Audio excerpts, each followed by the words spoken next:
सभी दर्शकों को सादर प्रणाम।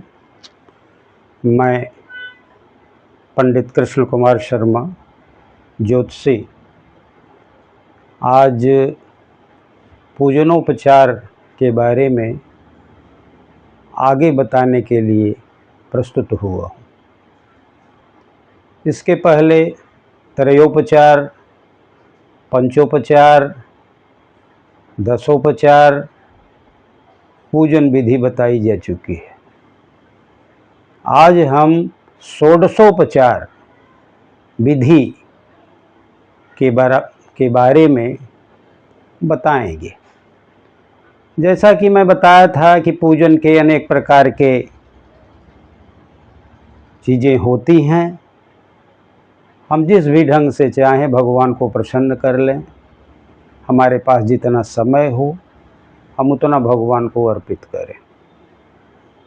अधिक समय है तो बड़ी पूजा, कम समय है तो कम से ही कम कर सकते हैं, लेकिन भगवान के प्रति श्रद्धा और समर्पण और भक्ति अत्यंत आवश्यक है।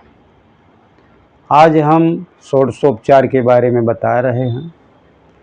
दशोपचार के अंतर्गत आपको बताया गया था कि पाद्य, अर्घ्य, आचमन, स्नान, वस्त्र, चंदन, पुष्प, धूप, दीप, नैवेद्य, ये सब चढ़ा करके भगवान की हम पूजा करते हैं। षोडशोपचार माने 16 प्रकार का उपचार, 16 प्रकार का सामान प्रस्तुत करके हम उनकी पूजा करते हैं। इसमें 6 चीज़ें और बढ़ जाती हैं। जैसे इसमें हम आवाहन करते हैं। जब भगवान की हम पूजा करने जाते हैं तो भगवान का हम आवाहन माने उनको बुलाना। भगवान को हम बुलाते हैं, ये पहली पूजा के अंतर्गत हो जाता है।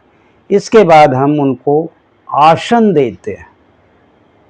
किसी को हम बुलाते हैं या घर में आता है तो उसको हम बैठने के लिए जैसे कुर्सी देते हैं, सोफ़ा देते हैं, बेंच देते हैं, जो भी भगवान हमारे पास रहता है वैसे भगवान को हम आसन देते हैं। फूलों का आसन, अक्षत का आसन, उनको हम आसन देते हैं।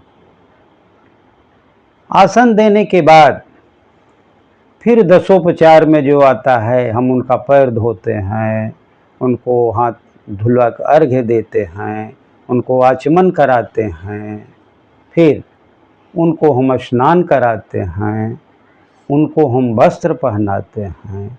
वस्त्र पहनाने के बाद फिर षोडशोपचार में तीसरा जो और बढ़ गया था, हम यज्ञोपवीत कर चढ़ाते हैं। यज्ञोपवीत माने होता है जनेऊ। जनेऊ भी पूजा का एक पार्ट है जो कि अत्यंत पवित्र होता है।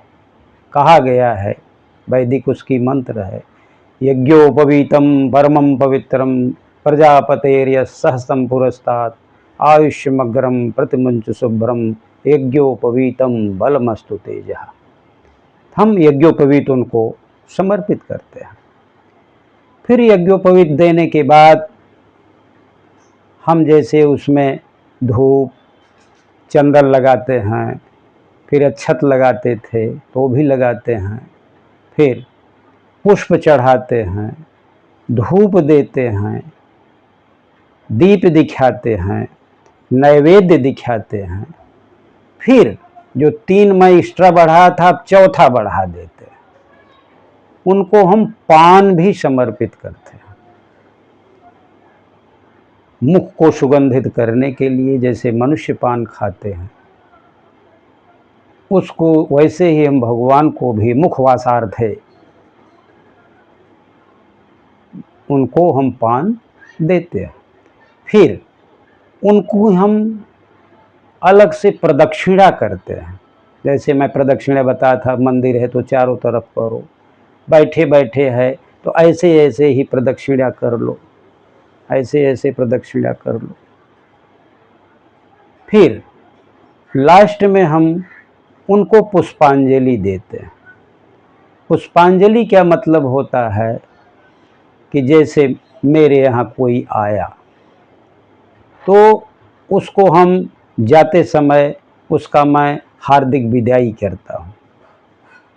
मन से उनकी मैं विदाई हार्दिक करता हूँ। तो इसे पुष्पांजलि क्या मतलब है कि भगवान को मैं पुष्प चढ़ाते हैं और भगवान के प्रति सम्मान प्रकट करते हैं कि प्रभु आप आए, आपका बहुत बहुत धन्यवाद।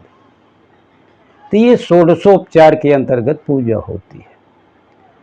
अगली कड़ी में हम आपको 63 उपचार के बारे में बताएंगे। माने 30 प्रकार की पूजा, हम 30 चीज़ों को भगवान को अर्पित करते हैं। आज हम अपना यहीं पर षोडशोपचार की बातें समाप्त करते हैं। हम अगले एपिसोड में आपको फिर से बताएंगे। आप लोगों का बहुत बहुत आभार और धन्यवाद।